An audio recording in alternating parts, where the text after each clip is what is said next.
Boa noite, começa agora o Jogo Jogado, os bastidores da política de Campos e da região em debate aqui na redação da Folha da Manhã. Comigo, o diretor de redação da Folha, Luiz Abreu Barbosa, e também o servidor público federal Edmundo Siqueira, que é blogueiro do Folha 1 e fez uma cobertura espetacular durante a questão da greve dos médicos em agosto do ano passado, sempre com informações à frente, sempre vinculado ali ao Folha 1, nosso portal, onde você também acompanha todas as nossas informações. Hoje, no nosso bastidor de política, a gente vai falar aí sobre a questão do PT. Para quem não lembra, recentemente teve uma confusão ali entre o André Siciliano, presidente da Alerj, e o diretório do PT em Campos. O diretório do PT tem pré-candidatura própria, já tem aí alguns nomes sendo lançados, mas o André Siciliano, em visita a Campos, no dia de Santo Amaro, afirmou que vai caminhar com o candidato que Rodrigo Bacelar apoiar lá no futuro, seja ele qual nome for. Então, houve ali uma cisão, houve uma troca de farpas e o Edmundo, ele acabou por escrever aí recentemente um artigo em que falava sobre a preparação do PT para essa eleição de 2020. A preparação da esquerda de maneira geral, mas focando muito na questão do PT. Como vocês estão vendo essa arrumação dos partidos de esquerda para essa eleição de 2020? Temos que lembrar que o PT vem aí de alguns episódios bem marcantes, sobretudo desde a Lava Jato no cenário nacional, e agora tenta aí firmar a posição na eleição de 2020. Vocês acham que realmente tem um caminho a se seguir? Então, eu acho que a esquerda ela carrega um desafio grande, que é trazer a discussão até para o país, mas o município tem suas particularidades específicas, né? Mas a esquerda tem desafio no país inteiro. Eu acho que ela pretende lançar candidaturas próprias no país inteiro, nos municípios, mas carrega consigo algumas incoerências em relação ao PT para fazer a tal união da esquerda que é propagado por aí. O PT, acredito eu, que carrega um desgaste muito profundo em relação à corrupção e a todos os governos Dilma, né, que causou algum atrito profundo econômico. Então, teria esse problema de trazer o PT para perto e deixar a esquerda vinculada a essa corrupção toda que o PT se envolveu. E em âmbito local, o PT buscar essa candidatura própria, talvez tenha também, carregue o desgaste, né, que o PT traz no seu histórico presidencial. Eu acho que a primeira coisa é lembrar que esse acordo com o Siciliano, ele não foi reanunciado no dia 15, na festa Santa Amaro. Você esteve presente lá, Arnaldo? Sim. Ele não é um anúncio novo. Ele foi feito em maio do ano passado, como a gente falou aqui no programa anterior, por Siciliano, né? Isso. Só que a executiva do PT nova, reagiu porque essa executiva não estava nem eleita nem empossada naquele momento. Ela foi eleita e empossada no segundo semestre do ano passado. E a ideia é de convidar o Edmundo, além do trabalho que ele desenvolve, né, um opinador. Ele foi citado na entrevista por Gilberto Gomes ao Folha no Ar, feita na terça-feira. Tem resposta. O Edmundo, ele falou que o PT vai lançar candidatura própria. O PT realmente ganhou a guarida do diretório estadual para isso, nesse sentido. O que você falou, Edmundo, das cidades, foi definido até quantitativamente pelo PT. Todos os municípios fluminenses, acima de 100 mil habitantes, o PT vai lançar a candidatura própria. Isso seria um projeto do próprio ex-presidente Luiz Inácio Lula da Silva, contaria com a anuência dele, com a direção nacional, a Gleice Hoffmann, né? Enfim, e ele citou a sua recomendação, que não seja festiva, sobretudo, em resumo, aliás.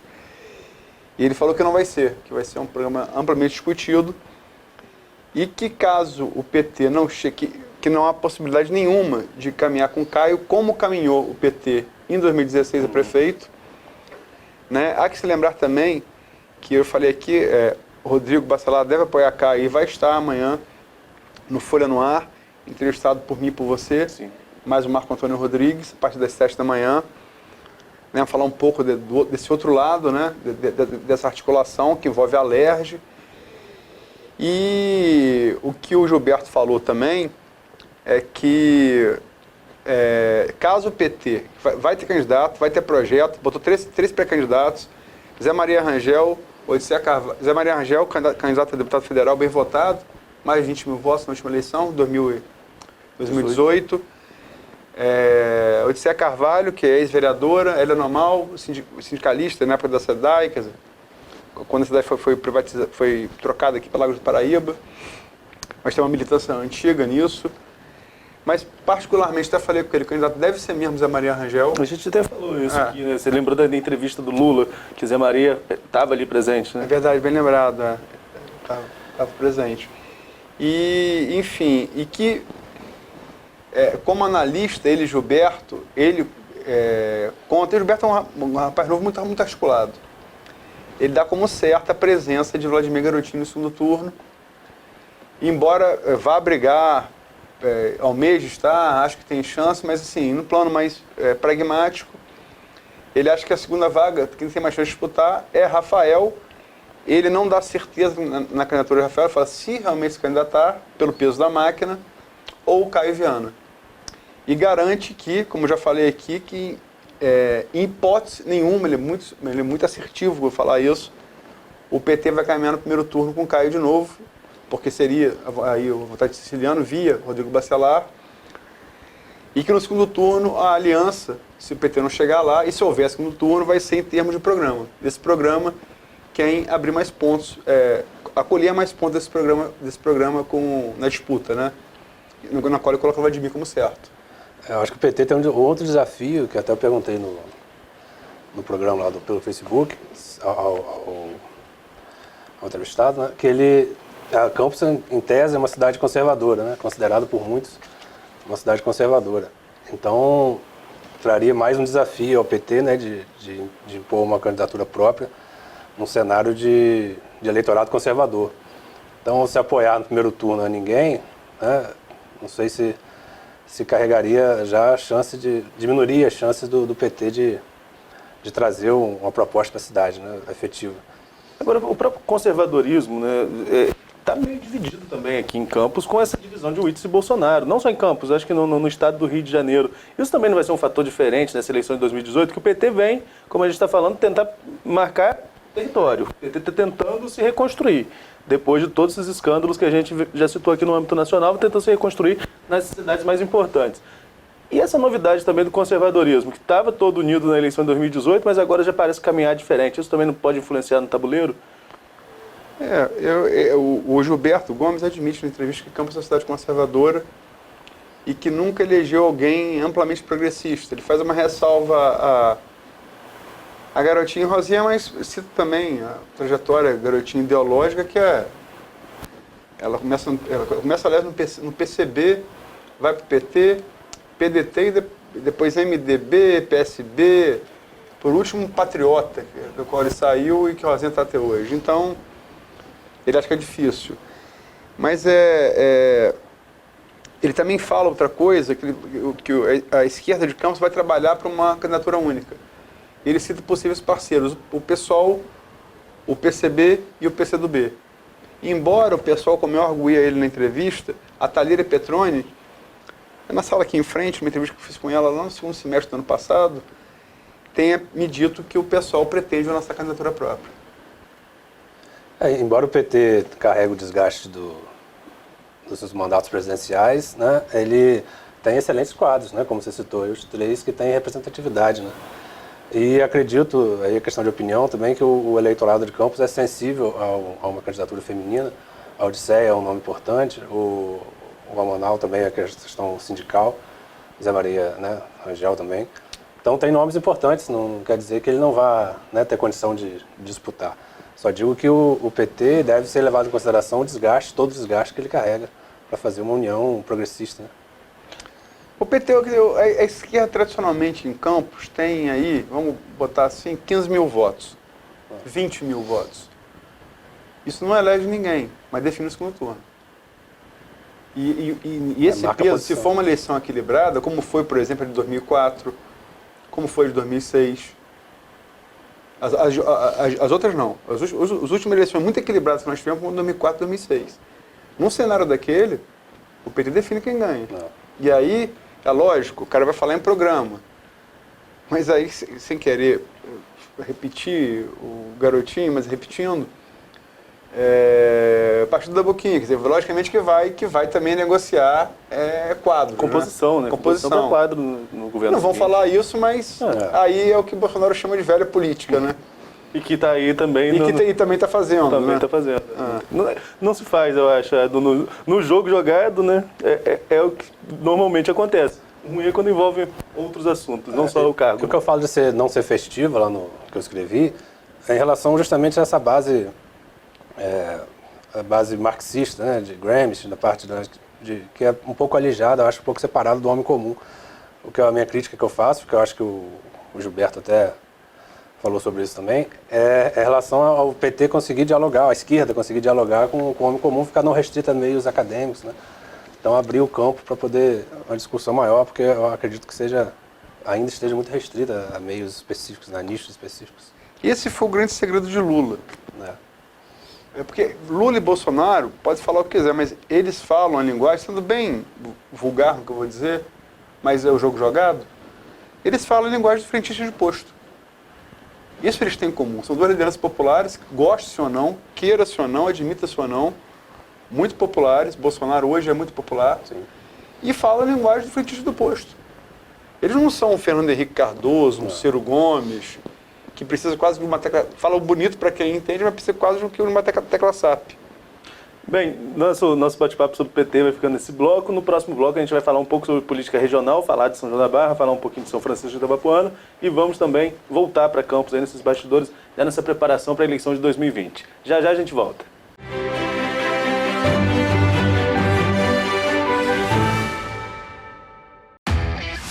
Toca música, notícia, informação. Folha FM 98,3. Chegamos trazendo conteúdo de primeira. Jornalismo, música e muito mais. Do jeito que a Folha faz. Nova rádio Folha FM 98,3. Sintonize. Compartilhe. Folha FM. A rádio que toca você.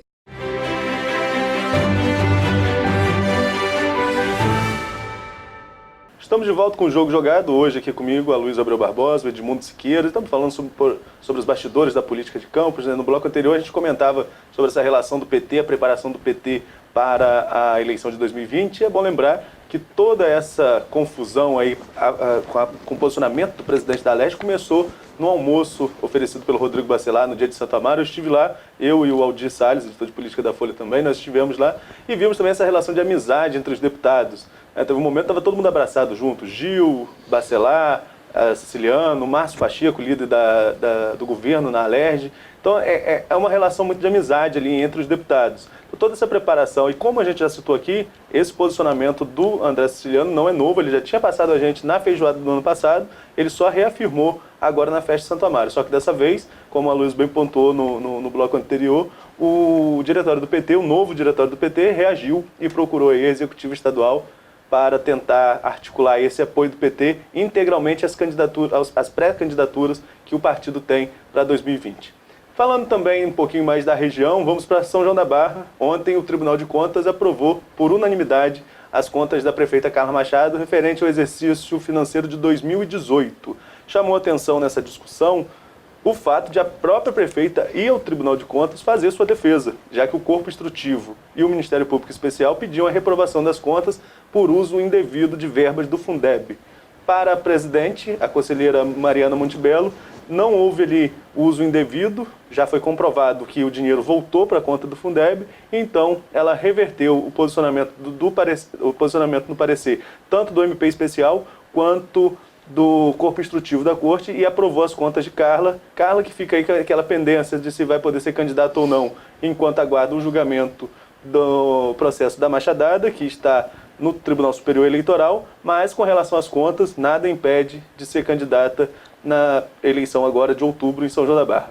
Agora falando um pouquinho também, chama até o Edmundo para conversa, ele que convive ali com São Francisco de Itabapoana, porque na política de lá também já começa a se arrumar, né? A prefeita Francimara, o que tudo indica, será candidata à reeleição. Tudo indica que ela é pré-candidata à reeleição. E do outro lado, já que justamente pelas questões das contas, Pedrinho Xerene está inelegível, o ex-prefeito Pedrinho Xerene, numa eleição muito acirrada, 100 e poucos votos de diferença em 2016, projetava-se um novo embate entre os dois em 2020, só que Pedrinho está fora do cenário porque teve as contas rejeitadas pelo TCE e pela Câmara. Como que está se arrumando essa eleição de lá? São Francisco é muito marcado pelas duas famílias, né, que disputam eleitoralmente ali, a Barbosa Lemos e o Xerene, né? E como você falou, a última eleição ela ganhou por 100 e poucos votos. Foi muito acirrada mesmo.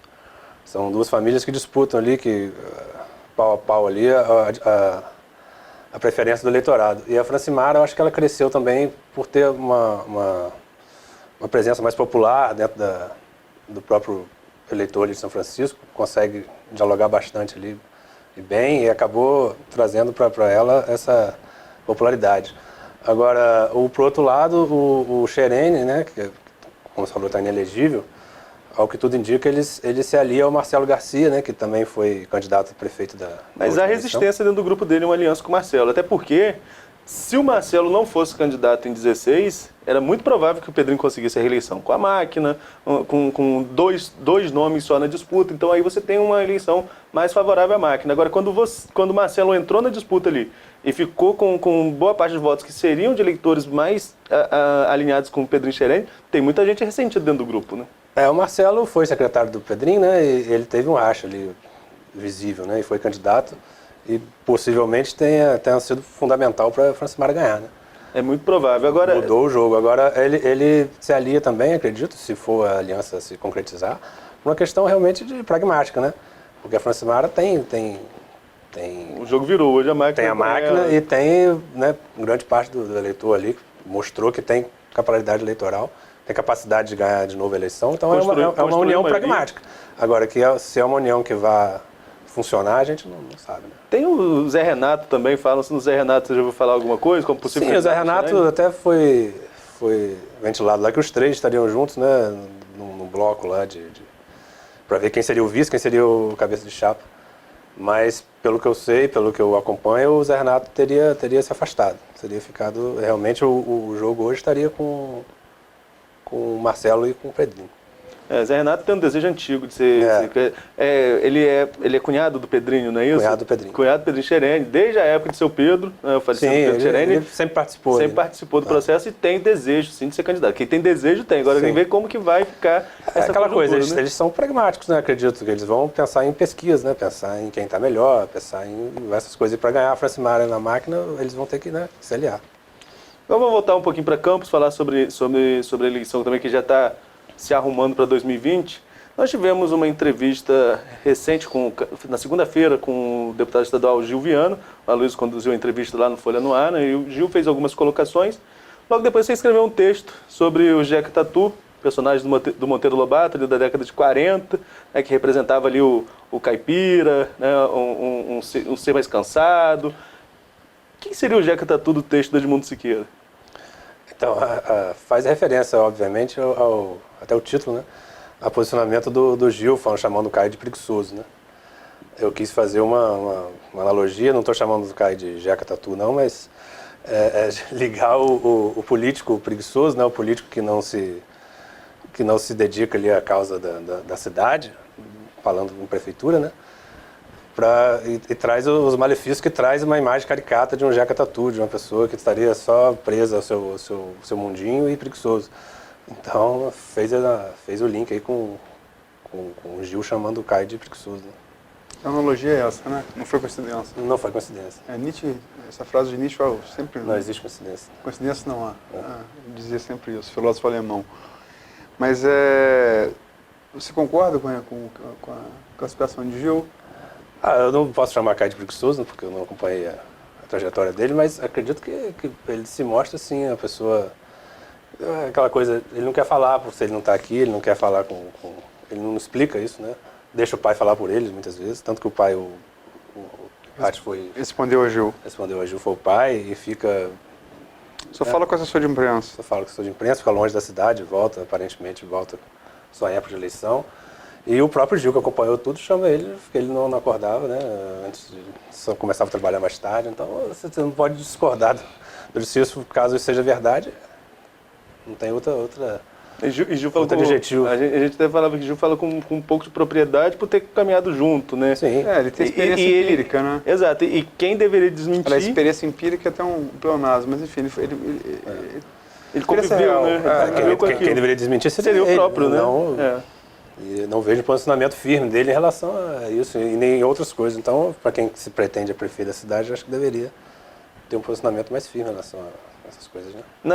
Na edição de quarta-feira da Folha também, dando sequência, quem falou sobre isso foi Thiago Ferrugem, né, falando sobre o programa Primeiro Emprego. Se programa Primeiro Emprego seria ser o prefeito de Campos. Então, assim, começa a se voltar questionamentos que, como o Gil bem pontuou na entrevista, são questionamentos que o próprio Arnaldo Viana levantou na eleição de 2016, quando tirou o apoio do Caio e passou esse apoio para o Pudim. Esse endosso até mais forte do que do próprio Gil. Lógico, o Gil caminhou com ele em 2016, foi seu vice. É dito pelo pai, que hoje o apoia, isso tem mais peso, né? Isso tem mais peso. E aí envolve questão familiar, logicamente, que acho que ninguém deve se meter. É uma questão familiar, não é um problema, é uma questão familiar, não interessa a ninguém. Né? Mas foi dito, né? Foi dito em entrevista, foi dito, então está gravado, está publicado, mas inclusive reforçar o convite ao pré-candidato ao Folha no Ar, né? Eu não vou perguntar, por exemplo, o passado dele de skatista, mas eu vou fazer perguntas políticas que eu acho que são relevantes. Acho que não precisa ter medo de falar com a imprensa de Campos. Né? Não precisa ter. Né? O tratamento que é dado a todos, e na Folha no Ar passaram, Vladimir foi 2 vezes, Rafael 2 vezes, não pôde ir agora essa semana por conta do 3 vendas, mas vai voltar semana que vem. Vou adiantar aqui, terça-feira, 7 da manhã, Rafael vai dar entrevista. Rodrigo Bacelar amanhã volta a 2ª vez. Ferrugem teve lá, que você acabou de citar, Thiago Ferrugem, Marcelo Mérida, Zé Maria Rangel, Luciano D'Angelo, Gilberto Gomes, Odissea Carvalho, figuras de respeito que subiram com o Muda Campos, Adilson Sarmé, Fátima Pacheco, prefeita de Quissamã, Neném, vereador Neném, vereador Jorginho Virgílio, vereador Genásio, vereadora Josiane Morumbi. Inclusive fizemos um debate do Genásio com a Josiane. Josiane Morumbi, oposição, situação. Foram políticos de vários matizes. Beethoven, Alexandre Buchaú, né? Então, Arnaldo Viana foi lá, né? Coincidência não, depois que foi a Folha no Ar, solidificou a aliança dele com o filho. Coincidência ou não. Então, se foi argamassa para receber, enfim, o apoio do pai 4 anos depois, por que não pode ir no Folha no Ar? É seu direito, é o direito dele. Só tem que explicar por quê, né? Eu acho que se ele se pretende a prefeito de Campos, ele não pode se furtar a falar com a imprensa, né? Escolher um meio de comunicação só para falar. Acho que ele não deveria se portar dessa maneira, né? Se ele pretende a candidato. E eu acho que a única chance eleitoral visível dele é apoiado pelo pai. E se o pai já falou, inclusive, como você disse, com a Folha, não vejo por que ele se negar, não. Mas... Acho que a questão de Caio, eu falo, tem muita gente que fala isso e se acha ou analista político. É um negócio tão óbvio que, sei lá, meu filho está começando jornalismo agora, não tem nem um ano de experiência, deve ser óbvio para ele. E não é nem jornalismo político, é jornalismo, faz mais polícia. Caio joga na baixa rejeição. Tem um recall muito bom do governo do pai, que é um governo distante no tempo, um governo popular. Arnaldo é uma figura popular e com justiça, não só como político, como médico, humanista, tem muita gente de graça, né? E ele carrega esse recall do pai. Rafael tem a rejeição natural de ser governo, a rejeição de decisões equivocadas do governo, a rejeição da crise financeira, e Vladimir vai sempre contar com a rejeição herdada do pai, garotinho, né? Então, Caio joga entre um e outro, se ele for segundo turno, se houver segundo turno, porque a rejeição não leva ninguém para o segundo turno, mas uma vez estando lá, ela aumenta muito o teto de crescimento contra o candidato que carrega a rejeição. Então a chance dele é essa, não precisa ser um grande analista para... E um segundo turno entre os dois vai definir realmente a herança, né, política que vai estar em jogo, né? Por mais que a rejeição interfira no resultado, mas ele precisa se posicionar agora, né? A gente está acabando, Arnaldo, houve um episódio da entrevista com o Gil que foi utilizado, porque não tem jeito, isso como disse o Pablo Hortelado, que foi o que melhor estudou a eleição de 2018, nas redes sociais, fake news é uma coisa que faz parte das campanhas, ela é do B de qualquer campanha. Não foi só Bolsonaro, não foi só Pedro, todas elas, Mariana Silva teve, todas elas. E pegaram um trecho do programa em que eu apareço falando, e aí, lógico, bota um fundo atrás e tal, e soltaram.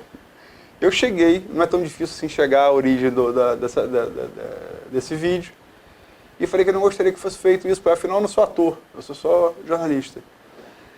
Mas é só registrar o fato, né? Não vou citar nomes aqui, nem quem foi ofendido, nem quem produziu, eu sei quem foi, mas eu gostaria de deixar bem delimitada essa linha riscada no chão entre os atores e os críticos da peça, né? Então tá certo. Esse foi o nosso jogo jogado de hoje, falando mais uma vez.